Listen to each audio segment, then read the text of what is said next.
বড়ুয়াকোনা নদী পার হওয়ার পর এখন একটু যাচ্ছি পাতলা বন। এই যাও একেবারে বর্ডার, এখানে যত ভিউ আছে, যত স্পট আছে সব বর্ডার কেন্দ্রিক এবং পাহাড় কেন্দ্রিক।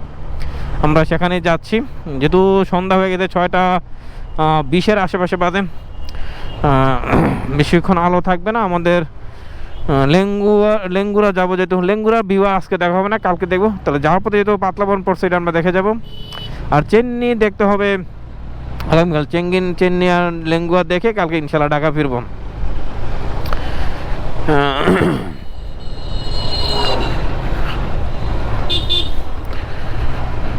ও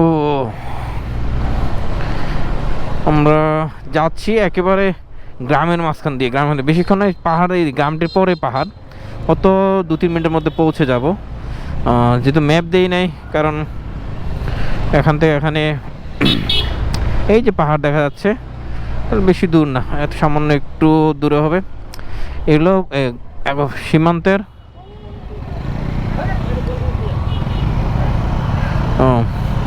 তাহলে ওরা বল খেলতে আসছে, আমরা মনে করছিলাম ওরা হয়তো পর্যটক না, ওরা বল খেলে আসছে। এই যে পাহাড় দেখা যাচ্ছে, তাহলে আমরা পাতলাম যেতে হবে সোজা। আমরা সোজা হয়ে যাচ্ছি এবং আস্তে আস্তে অন্ধকার হয়ে যাচ্ছে। মোটামুটি আলো এখনও আছে, যে আলো থাকতে থাকতে যে ঘুরে আসি। আমরা 4টা বাইক আছে। আজকে আমাদের নতুন একটা অ্যাডভেঞ্চার হলো।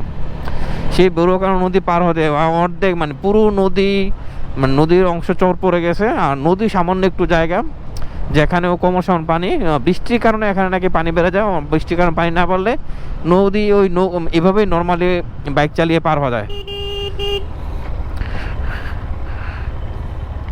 ইয়াটা পড়ছে,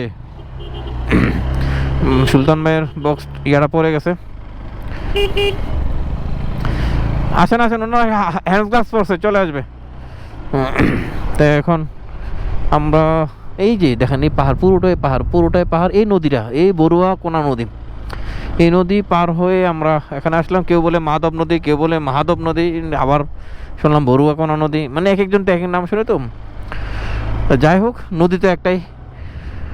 এই যে পাহাড়, মেঘালয় পাহাড়, যেটা সীমান্তবর্তী এবং পাহাড়টাই সীমান্ত।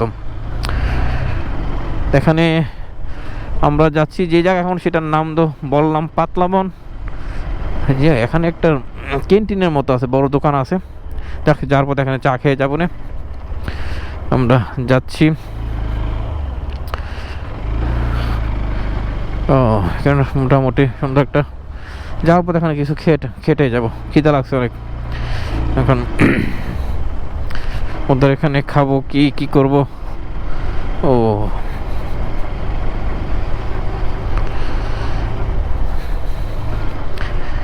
একেবারে সীমান্ত এলাকা, একেবারে সীমান্ত। এগুলো কাটা তারা দিয়ে রাখছে এদিকে ঢুকা না যাওয়ার জন্য, যাতে না মানুষ না ঢুকতে পারে।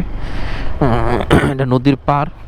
এটা কি না, এটা ব্যক্তিমালাকে দিন মনে হয়, এটা গির্জা, মারিয়া বাম্বিনা গির্জা। এই জন্য এটা কাটা তারা বেড়াতে আছে ভিতরে, যেন মানুষ, গির্জার স্থান যেহেতু, মানুষ যেন ঢুকে মিসইউজ করতে না পারে। আমরা তো খোলা জায়গা পাইলে মিসইউজ করা শুরু করি। এই যে এই গ্রাম, এগুলো পাহাড়ে পাওয়া দেশের ছোট্ট ছোট্ট বাড়িঘর, গ্রাম, ছোট্ট একটা গ্রাম। এখানে এই যে ছোট ছোট ঘর নিয়ে মানুষ বসবাস করে। আর ওই যে পাহাড়, ওই যে পাহাড় এবং জঙ্গল দুইটা একসাথে, খুব অসাম লাগতেছে। আমরা হয়তো এই সামনে একটু যেতে পারবো, আর যেতে পারবো না। চন্দ্রডিঙ্গা ট্রাভেলস লেখা আছে। এটা হলো বারুয়াঘাট। চন্দ্রডিঙ্গা ট্রাভেলস ছিল একটা বাস, হয়তো বাসের টিকিট এখানে পাওয়া যায় আর কি। বালির মধ্যে পড়ে গিয়েছিলাম।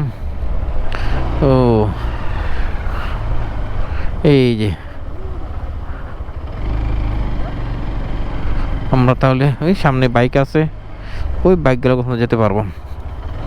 এখানে একটা বাংলাদেশের সীমানা শেষ, অতিক্রম করা নিষেধ। এটা সীমানা শেষ, ও বাইক ভিতরে করছে, মানে এটা এখন আমরা নো-ম্যান্সল্যান্ডে আছি। সীমানা তো আসলে নো-ম্যান্সল্যান্ড, যেহেতু সামনে বাইক আছে আমরাও চলে আসলাম। উপরে হয়তো এটা চৌকি, বিডিআরদের চৌকি, ওরা এখান থেকে পাহারা দেয়।